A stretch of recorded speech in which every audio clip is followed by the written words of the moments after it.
commencer. Je réfléchissais au chapitre en C, en vagabondant dans le village, quand au bout d'un moment, je ressentis quelque chose d'étrange. C'était une sensation que je connaissais bien, mais que je n'avais pas ressentie par moi-même depuis des siècles. J'avais l'impression d'être suivi et observé.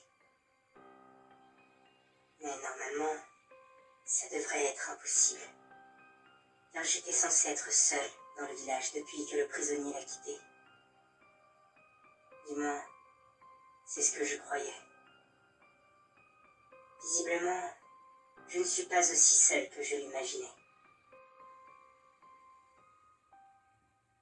Et la chose qui rôde dans le village m'a fait ressentir des émotions que je ne pensais plus jamais ressentir.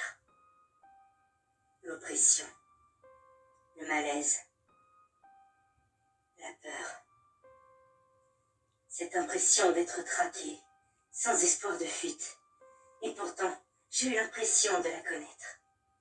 C'était étrange. J'avais le sentiment, malgré tout le malaise que je ressentais, que ce qui était après moi avait toujours été là, comme si c'était une partie de moi. Il s'en est passé du temps entre le dernier chapitre que j'ai écrit et le moment où je suis en train d'écrire ces mots. Je n'ai pas beaucoup de choses à faire et j'ai tout le temps du monde. Alors je me suis dit que si je prenais du temps pour éclaircir ce mystère, ça ne serait pas grave. De fait, quand j'ai commencé à me sentir observé, j'ai cru que je perdais la tête. Du moins, jusqu'à ce que je perçoive du mouvement dans la brume qui envahit le village. Oui, je sais, encore des mouvements dans la brume. Plutôt cocasse vu le dernier chapitre. Sauf que là, ce n'étaient pas des silhouettes d'enfants. En réalité, c'était plus comme une ombre, insaisissable, informe. Mais je la ressentais. Elle était là. Je ne savais pas encore ce que c'était, mais je le sentais. J'étais lié à elle. Et encore une fois, sans le savoir, elle avait sûrement toujours été là, tapie dans l'ombre. Une créature née de l'accumulation de toutes les énergies négatives contenues dans ce lieu. La peur, la haine, la souffrance, la rancune. Un amalgame de toutes les émotions négatives ressenties par les âmes perdues et brisées, le prisonnier et moi-même. Je suppose que je ne l'ai remarqué que maintenant, car avant, j'étais bien trop aveuglé par ma haine et mon chagrin. Aussi, en l'absence du prisonnier, j'imagine qu'il a été plus facile de détecter sa présence, surtout au vu de ce qui émane d'elle. Je ne savais jamais vraiment où elle se cachait, mais je ressentais toute la noirceur qu'il y a en elle. De plus, je ne sais pas quelle est sa véritable apparence. Soit elle peut changer de forme, soit elle peut se fondre dans les ombres, peut-être même les deux, qui sait.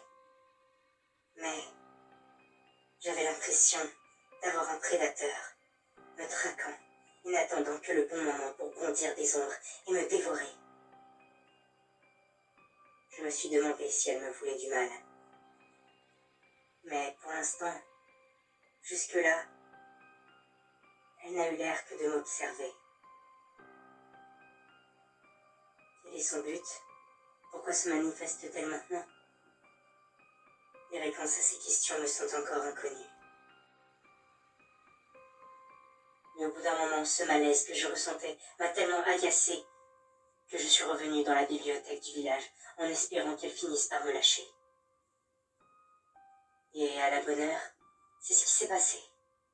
Même si j'ai barricadé la porte d'entrée au cas où, il faudra donc que j'enquête un peu plus sur cette entité si j'en ai le courage. Enfin, je pense que je vais d'abord essayer de terminer ce journal. Je n'aimerais pas disparaître en laissant une tâche inachevée. Si au final la bête me veut du mal. Et donc, je vais rester dans la bibliothèque jusque-là, en espérant qu'elle ne tentera pas de rentrer. Je vais aussi lui donner un nom, pour que je puisse la désigner clairement. La rendre concrète et la connaître rendra peut-être la chose moins terrifiante.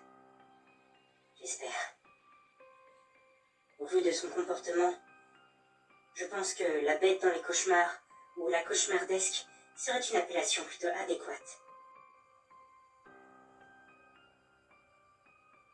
Enfin, je tiens à m'excuser si vous attendiez une nouvelle histoire sur une autre des âmes qui ont fini au village. Mais j'avais besoin de parler de ce que je venais de vivre et découvrir. Après tout, c'est la première fois en presque 500 ans que j'ai ressenti à nouveau de la peur et que je me suis rappelé ce qu'était un cauchemar. Mais promis, pour le prochain chapitre, vous aurez droit à une histoire sur une des âmes qui a fini dans le village. Néanmoins, si dans le futur je ressens encore le besoin de me confier ou de raconter quelque chose me concernant, j'espère que vous serez compréhensif, cher lecteur. Maintenant, je vais donc feuilleter les différentes histoires qui racontent les cauchemars des âmes brisées pour trouver qu'est-ce que je pourrais vous raconter dans le prochain chapitre. Celui en D.